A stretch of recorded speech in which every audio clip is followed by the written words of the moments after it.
Hi, everybody. This is Brittany with Tidemark TV, and I'm here today with Kristin Benton, and she specializes in trauma and abusive relationships, as well as a whole bunch of other things. Kristin, do you want to tell everybody a little bit about yourself? Sure. Yeah.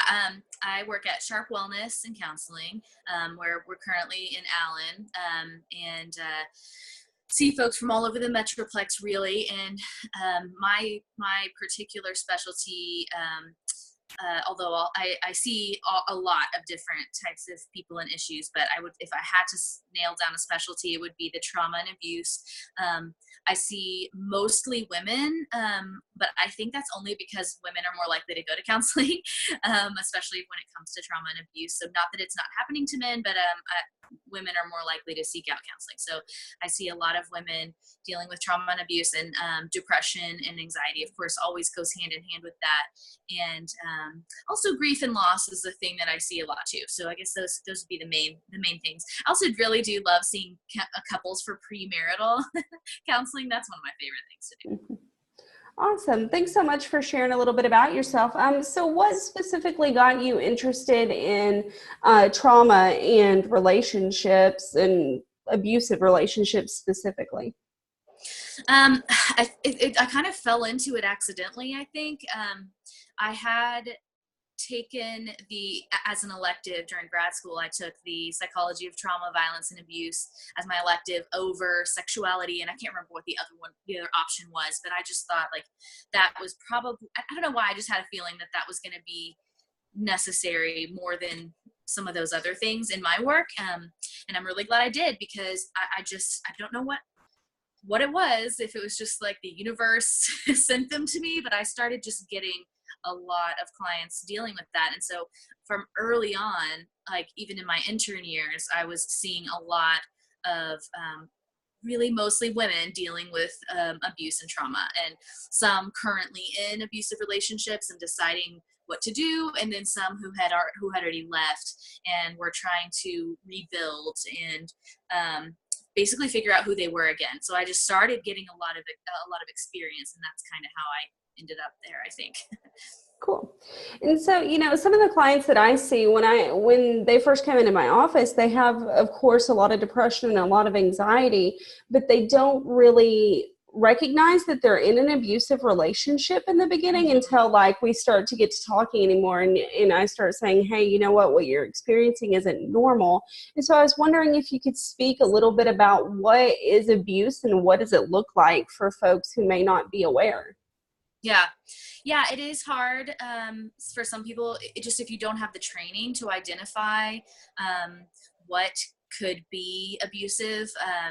And I always say that they should teach this in school. I wish they would. And I'm actually going to do a presentation for some middle school girls, I think, coming up soon at a school, just about this, just the red flags to look for. But the first thing I would say about that is that I think especially women, again, this happens to men too, but specifically talking to women because that's most of my most of my experience. I think a lot of times we as women are kind of trained culturally to not trust our instincts, or to just not listen to our guts. And I think if we notice something is off or something doesn't feel right with a partner, or it makes us feel, if they do something that makes us feel uncomfortable or makes us feel unsafe, either physically, emotionally, spiritually, financially, in any way, then that's a red flag right there. And I would, at that point, I would be checking out the power and control wheel, which is just a really handy tool that was made by the National Institute on Domestic and Sexual Violence. I'm pretty sure that's what it's called. And it talks about all the different ways that a person, a perpetrator basically, would, all the things that they might use to control their victim or maintain the power over them. So the different categories are using emotional abuse, and it gives a definition for that, using isolation, minimizing, denying, and blaming, using male privilege, using economic abuse, using coercion and threats, using intimidation, and using children if children are part of the situation. So I would be looking that up and looking under each of those headings and seeing which of these specific actions are happening in my relationship. Like, in fact, I can't tell you how many times I have to give a description of what emotional abuse is to my clients. So even things as simple as just making her think she's crazy, playing mind games, or humiliating her in front of other people, or making her feel guilty for things that she feels like maybe she shouldn't have to feel guilty about. That one is especially sneaky, I think, because most people who are abusive don't start out like that, of course, because if the person was abusive on the first date, it's unlikely many people would have a second date. But it's very slow growing and insidious, and they often tend to be very charming, and there's just enough good days that a lot of my clients think, well, but the last week has been great, and maybe that was just a one-off, and then one-off turns into more than that, and then once a month, and then once a week, and then maybe every day, and by that time your thoughts are so warped and you're kind of trained to think that it's your fault, and I'm getting ahead of myself in the questions here, but that you just kind of get stuck. Mm-hmm.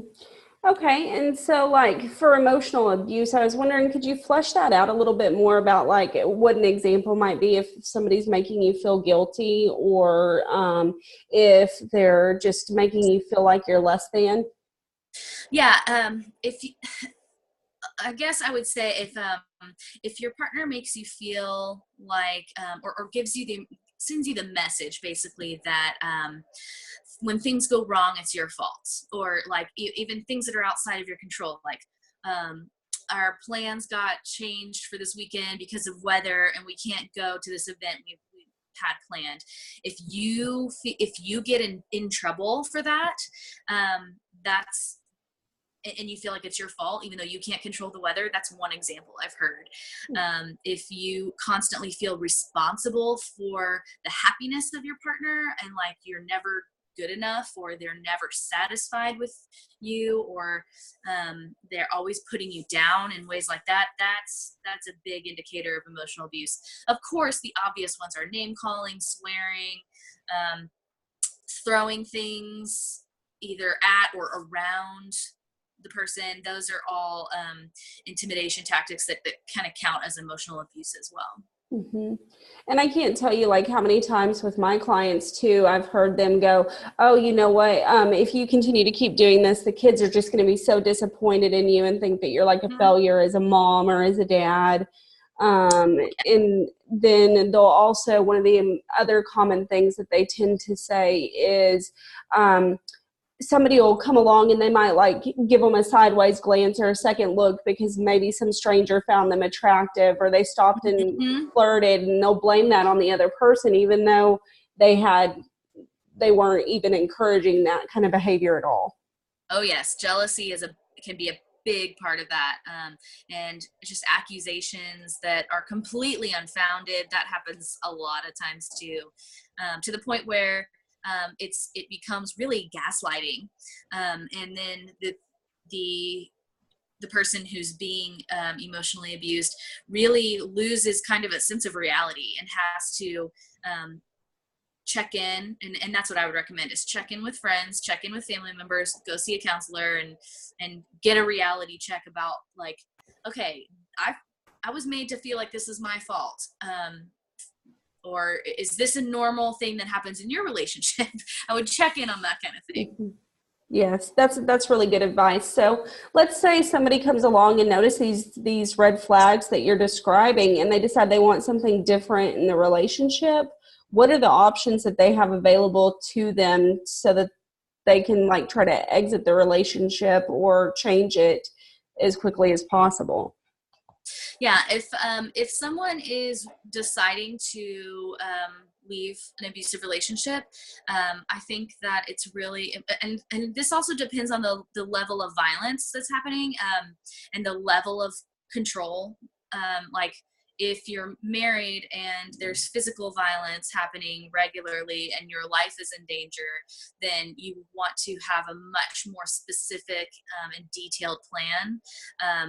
But even if it's less dangerous than that, like there's you still have financial independence, and it's more emotional abuse than physical abuse, and you're not in fear for your life, then I think it's slightly safer to try to get out. But either way, you do want to make a plan ahead of time and get support around you.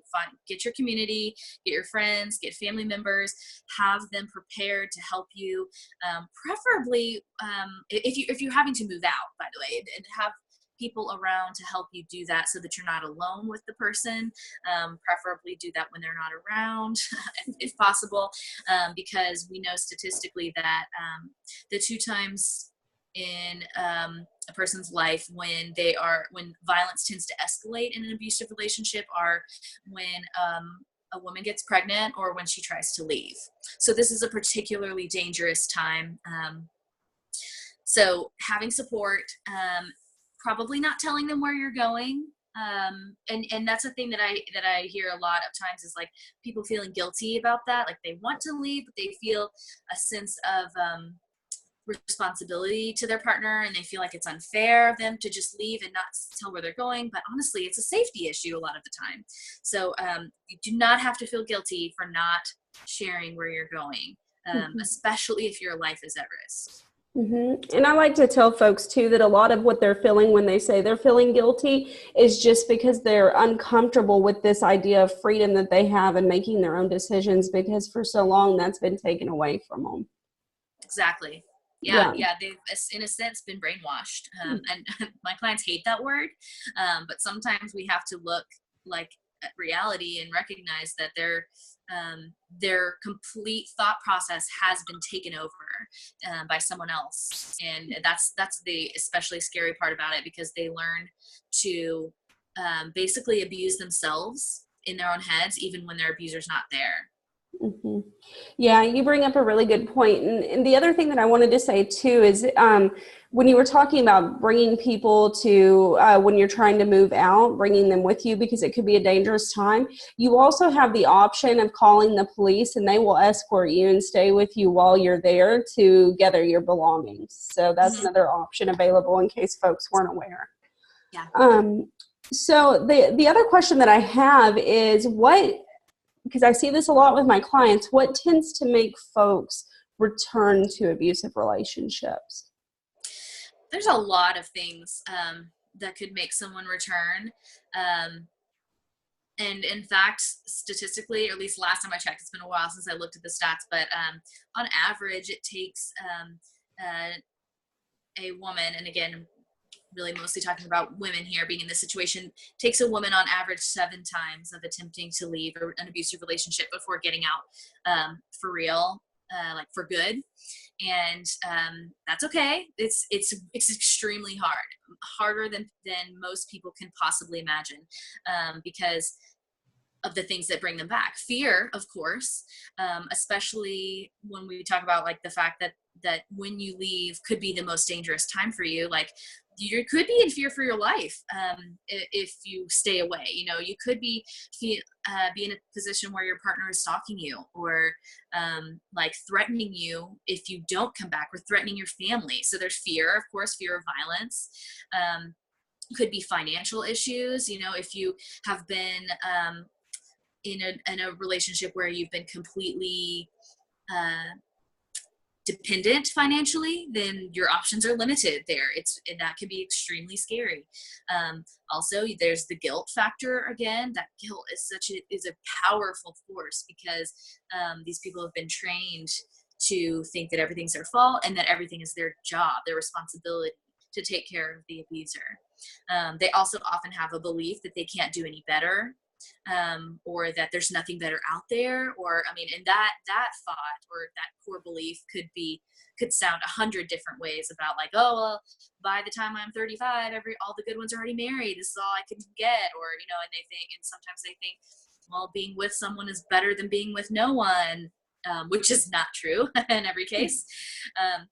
And then also there's the really powerful piece that I think people often kind of minimize, which is just that there's a loss there. Like, even if it's an extremely terrible and abusive relationship, at one point there was love and connection, and so that even in itself there's a loss of potentially family, there's a loss of this partner, of familiarity, and even possibly just your hope and vision for what the future would look like. So there's a lot of loss too that could cause someone to come back. Mm-hmm. And so one of the other things that I tend to find with my clients in abusive relationships is there's this idea of self-doubt, right? Like they can't trust themselves to accomplish things, like maybe when they leave to get a job or something like that, and to be able to maintain a job or to be able to go out on their own and be successful. And so how do you combat these ideas of just doubting yourself? Yeah, your thoughts can become your own worst enemy if you've been trained how to think about yourself in a relationship by an abuser. Like I said, like oftentimes they're abusing themselves in their own heads because their abuser's voice is just in there. And so often they start to believe that it's their own fault, or that they deserve it. And so when it comes to how do you combat that? Honestly, the main thing that can help is getting into counseling just as soon as possible. Getting into counseling, and having a therapist help you reverse those core beliefs and find truth, and basically rewire your brain how to think about yourself and about relationships and about what you deserve and about your worth and all that. Like, and that's not a short, easy process, but it is extremely important if you want to be able to reclaim your life, essentially. There's also some groups, and I need to look up where there are now, but there are support groups for this too that could be a really good potential support network. But even if you didn't get into a group for victims, just having a network of people around you, friends and family who support you, and tell them what's going on. Like, don't keep it to yourself. And having other people around you who love and care about you to help you reality check is extremely important when you're trying to fight that. Yeah, you bring up a really good point, because one of the things that I tell folks about self-doubt is it's almost impossible to correct those negative thoughts that you have about yourself when you're doing it alone. So you do have to have a support system in place to be able to create those changes. Yes. So you had mentioned before that a lot of the times, like, what brings a person back to a relationship is guilt. And one of the things that I really want to highlight, because I've seen this a lot with clients, is they feel guilty because they might be leaving children behind in the abusive relationship. And so I'm wondering, is there anything that you can say to that specific piece to give folks hope, or to let them know that they're on the right path if they choose to leave? Yeah. No, I'm going to answer this from the perspective that the kids, we're talking about a mom leaving her own kids. Is that what you're, okay. Yeah, or dad leaving their kids, or whomever. Yeah. Sure. So I would remember that, and this is a hard thing to remember, but the best thing a parent can think about is that what's best for the parent is also best for the kids, because having a healthy parent, having a healthy mom or a healthy dad is more important for the kids than having an intact family if the intact family is dangerous. Another important thing to think about just when it comes to the kid thing is that kids observing abuse in the home is actually emotionally abusive to the children. So, even if the children aren't being hurt physically, if they're, or even if they're not being emotionally abused, which is hard for me to imagine, but that it is possible. Sometimes it's not happening to the kids and one of the parents, but if they're seeing it happen to one of their parents, that in itself is emotional abuse. And that in emotional abuse can leave deeper and even longer lasting scars than physical abuse can. So what's the best possible thing for a child is to be in a safe place. Mm-hmm. Yes, and even if you can't get them to a safe place immediately because maybe you can't take them with you, it's better that you get your own like affairs in order first and then get them, whether that means like having to go through CPS or having to go through legal proceedings, whatever the case may be, because they will still be better off. Peaceful place. Mm-hmm. A peaceful place is better because ultimately, yes, a safe place. But if there's just fighting and violence happening when the two parents are there, then it's better for one to not be there. Mm-hmm. And so should somebody be considering like leaving a relationship and you have like more intense like control like happening in the relationship, like there's a control over the finances and there's isolation that's happening where they're keeping them away from friends and family and they're not allowed to hold down a job, how do folks begin to even think about getting out of an abusive relationship when they encounter that? Yeah, that's extremely hard, and it's going to be different in every scenario. And I would encourage someone to talk with a counselor about what the best plan would be for them. But there are other resources around, like, for example, shelters that someone can escape to. And most of the shelters are female specific, I think. I don't think I know of one that is for men, that is specifically for domestic violence. There are shelters that, like, I think Salvation Army has a shelter that men can go to, but it's not specifically a domestic violence shelter. Although Salvation Army does have a domestic violence shelter as well that's specifically for women. But they're the ones in our area, at least in DFW, that can offer extra resources and a safe place to land for a little bit. And they even have, some of them have programs. There's the Family Place is one. Mosaic is another one. Hope Store in Plano has a whole program that's like, I think it's like 30 days or something. And they, and you can get access to counseling and resources and all of that. Brighter Tomorrows is another one. And then the Salvation Army one, like I mentioned before, are some of the ones in the DFW area. And all of those offer immediate need resources, and then some of them have the programs as well. Genesis Women's Shelter, that's another huge one in Dallas that also offers a safe shelter and a program with groups and everything for women who are coming out of an abusive relationship. Mm-hmm. And just to add to those, Abigail's Arms is one that's out located closer towards Gainesville, as well as the Women's Crisis Center up here in Sherman, should y'all be local to like the North Texas region at all. Otherwise, Google resources in your area if you're capable of doing that. And I would imagine that you would be if you're listening to this video. So I know that we've kind of been pushing this idea of you should leave an abusive relationship. Is there ever a point where you shouldn't leave an abusive relationship in your mind? That's a tough one. I think it's my personal belief is that if you're in an abusive relationship, that you'd be safer emotionally and physically outside of it. However, it's not my job to tell my clients what's best for them. So I think that if a client, some of my clients have been really convicted that they would like to stay and work on it, and that the thought of divorce feels worse or scarier even than even being in an abusive relationship. And I think depending on the danger level or the severity of the abuse, that can be an okay choice for a client. If as long as they know what they're choosing, then grown-ups get to decide how they live their life. But my personal thought is that that there's hope and redemption if you do need to leave an abusive relationship.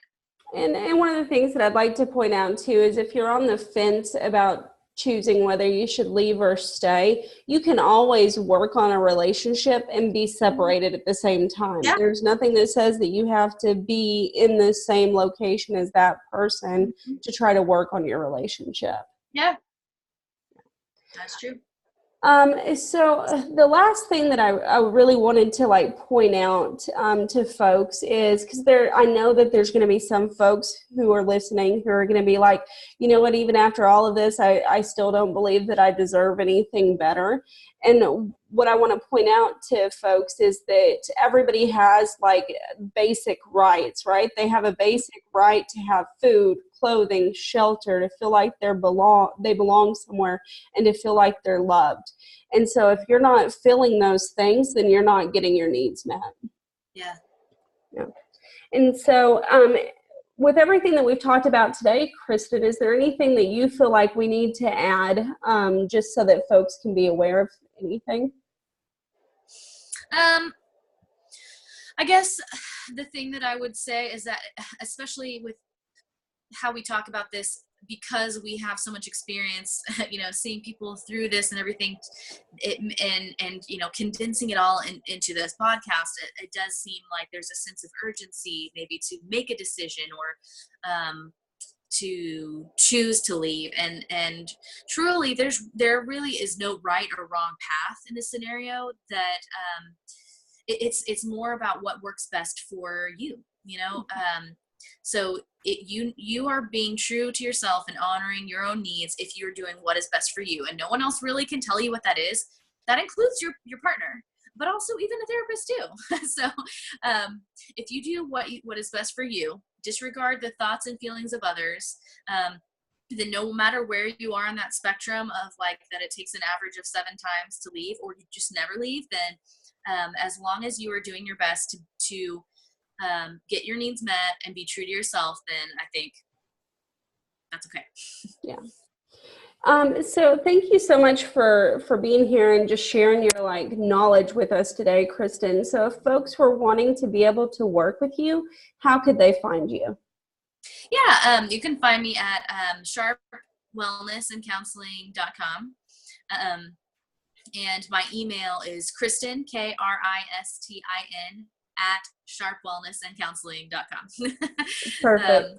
And we offer in-office visits and also even teletherapy. So kind of like exactly like this, we can do, it's through a telehealth network, not Skype. It's much more secure, but for longer distances if that's necessary. Well, thank you so much for being here today and just sharing everything with us. I really appreciate it. Very welcome. Thanks for having me. Yeah.